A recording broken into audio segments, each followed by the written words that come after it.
Open mo TikTok account mo. Click mo yung basket. Then click enter.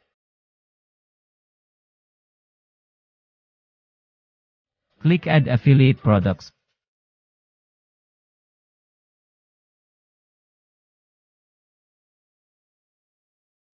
Pili ka ng mga gusto mong products yung mga gusto mo ibenta.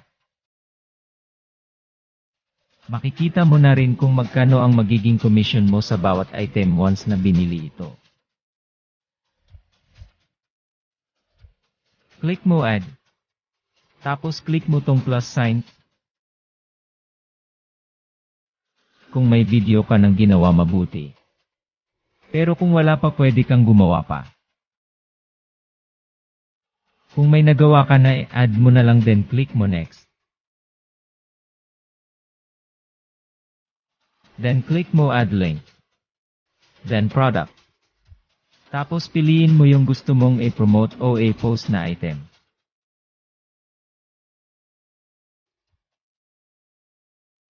Click add.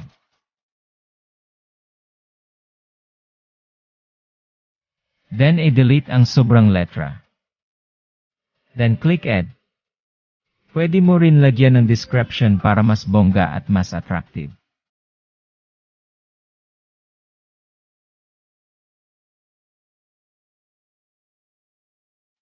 Click mo na tong post then i-review natin yung ginawa ko. Tapos may makikita ka dyang basket.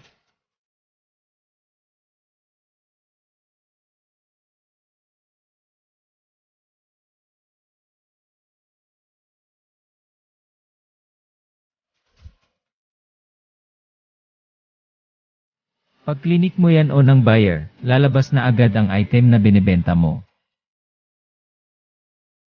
Oh, di ba? By the way, for your information po. Dapat may 1,000 followers na ang TikTok account mo bago ka required na magkaroon ng ganyan. Need mo mag-apply sa monetization nila para maka-access ka. Okay, next na procedure na pwede mong gawin.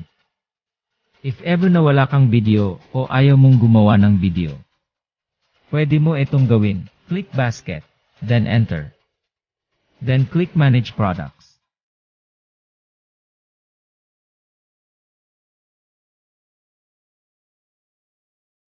Nakita mo ba ito?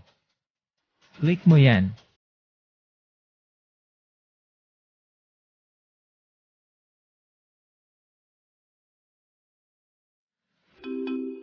Then click mo yung item na gusto mong i-promote. Then click next.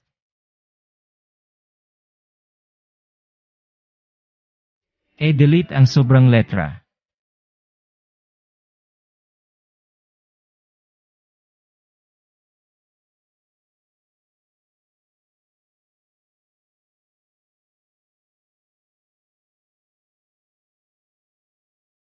Ito naman ay optional lamang.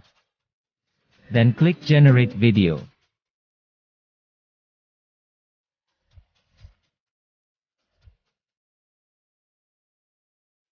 Tapos pili ka kung ano gusto mo.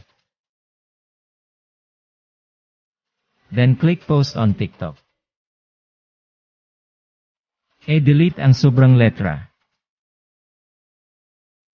Then add.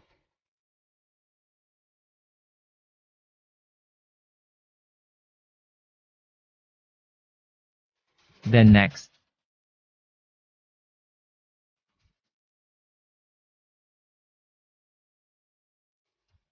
Konting description para mas bongga.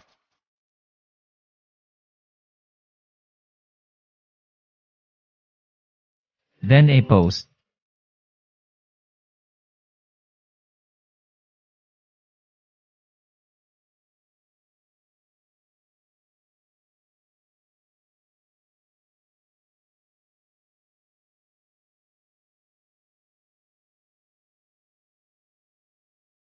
Oh, di ba?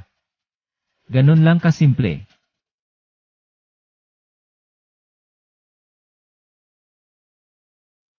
Ipapakita ko sa inyo kung magkano na ang naging commission ko. Click Commission. Ito na siya.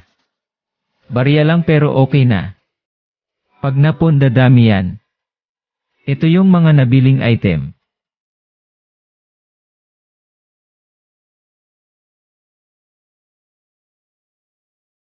Ito pa lang ang commission ko sa ngayon.